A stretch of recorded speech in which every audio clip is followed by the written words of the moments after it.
Hello friends. Today in this video I am going to be telling the story of the 2023 possession horror flick The Nun II, a spin-off from the Conjuring franchise and the sequel to the 2018 film The Nun. Some love it, some hate it.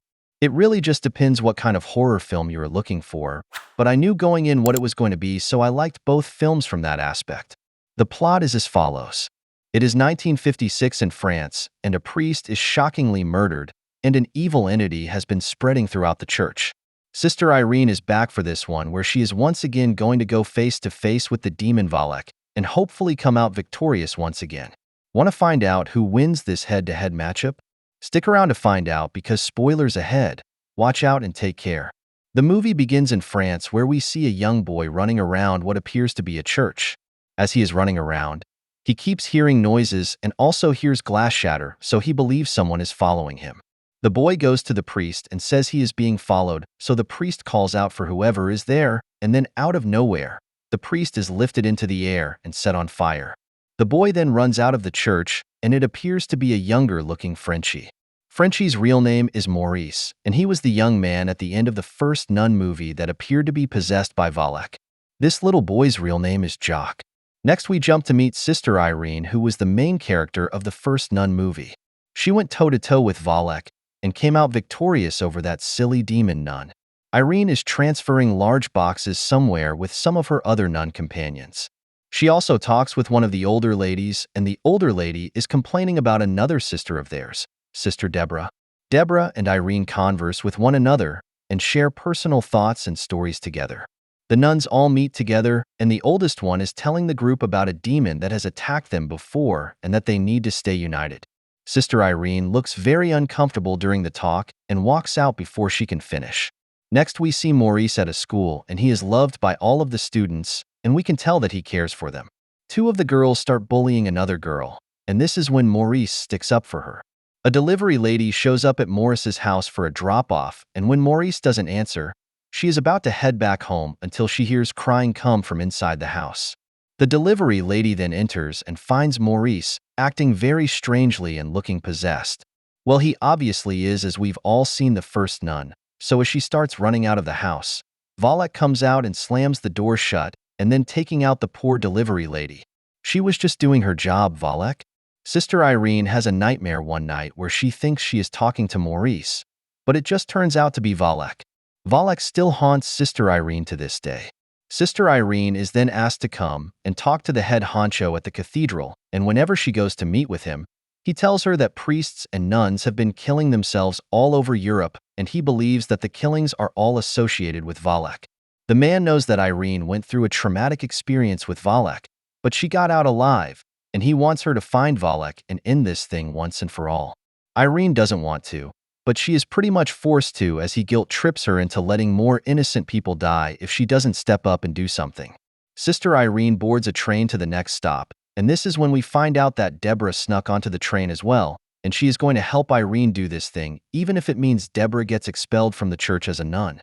Sophie, the girl that was getting bullied earlier and is close with Maurice, is asked by the bully girls to come play a game with them, and she clearly doesn't want to, but eventually gives in. The girls tell Sophie to sit in the dark and stare up at a stained glass in the church and call out for a demon. Sophie does this, and then the room turns dark and the eyes change colors, so he storms out of the room and runs into Maurice on the other side of the door.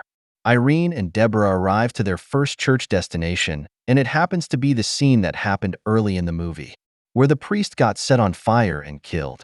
The lady tells them that the boy was the only witness, and his mom doesn't want him talking to anyone about it. And there was one other person in the church vicinity that night, and it was the handyman Frenchie. Irene remembers him immediately.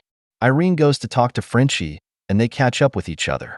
Irene tells Deborah that Frenchie saved her life before, and then she comes to the conclusion that Frenchie was possessed by Valak whenever he came back and saved her life, as she was the one possessed at first.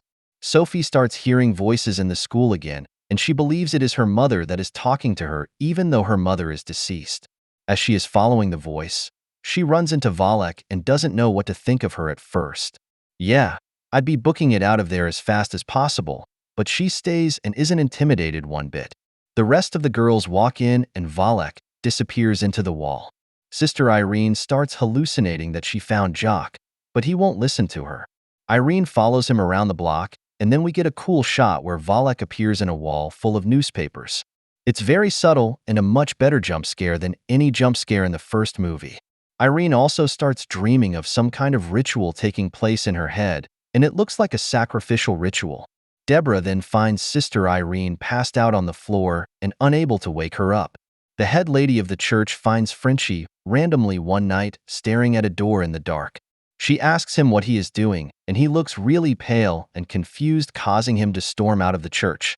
The lady starts hearing voices come from inside a locked door, so she comes up with the bright idea to open the lock and chain to go find out where the scary voices are coming from. Valak shows up and frightens the poor lady bad. Sister Irene is taken to the doctor where she wakes back up, and she tells Sister Deborah that Valak is planning to do a sacrifice and the body that is going to be sacrificed is Frenchie's, and she tells Deborah that she has to find a way to help him. Sophie and Frenchie are talking together one day, and Sophie is telling him that there is something at her school that shouldn't be there, and she is terrified of it. Little does she know that something is sitting right in front of her. Sister Irene and Sister Deborah get a taxi as quick as possible to find out what the symbols mean that she has been seeing. The gentlemen in Paris that they meet tell them that it is after a pair of eyes, and that Valak is also after a relic that is currently hidden at the boarding school. He says they can defeat Valak if they get to the relic first, but if they don't and Valak does, she will have a ton of power and can disguise herself as anyone. Doesn't it already do that though? Just a question. Frenchie is hanging out with Sophie and her mother one day, having what looks to be a grand time. We can definitely feel Frenchie is crushing on the mom. As they are dancing though, Frenchie falls over almost passing out, and then a cross is popping out of his skin on the back of his neck. Then a painting of Valak turns into Valak coming at them through the wall. They start running away until Irene and Deborah show up. Irene tells Frenchie that she knows Valak is inside of him, and then Frenchie gets all freaky, and you can see him morph into Valak. Sister Irene is able to use her cross to weaken Valak, and then Sister Deborah smacks Frenchie across the head, causing him to be knocked out. Sophie tells Irene that the stained glass she played the game with earlier might be a pathway to hell and communicating with demons. Sister Irene is able to dig up the relic and find it underneath the boarding school after she pieces together where it is. Sister Deborah is roaming around the house until she finds a little girl running away from someone, and it turns out to be a horn demon. The horn demon starts going crazy and throwing everything everywhere, causing all of the boarding school girls to hide. Frenchie finds Sophie and tells her not to worry and that everything is going to be fine, but we can tell she is frightened of him and doesn't want to go anywhere near him. She is running from him, and then he blows a huge hole through the wall, about causing her to drop the relic, which would be bad news bears for the good guys. Sophie is a boss though, and she is able to get to safety after Frenchie fell a few stories. Frenchie pops out trying to hurt them, and this is when Sister Irene holds up the relic facing Frenchie and is finally able to take down Valak. She is devastated she had to do it because it means Frenchie is also gone, but it's the best for everyone. Wait, shocker, Valak isn't dead yet, and she rises one more time. Valak lights Sister Irene on fire, just like she did earlier in the movie, and Sister Irene is able to have her mother's spirit with her and is able to fight off the power Valak has with the relic. Irene and Deborah are then able to use the blood of Christ to drown out Valak and take down the big final boss. Frenchie wakes back up as himself, and he is no longer possessed. Sophie is elated to have the real Frenchie back. Well, that is it for the Nun II. Hope you enjoyed it, and I will see you in the next one.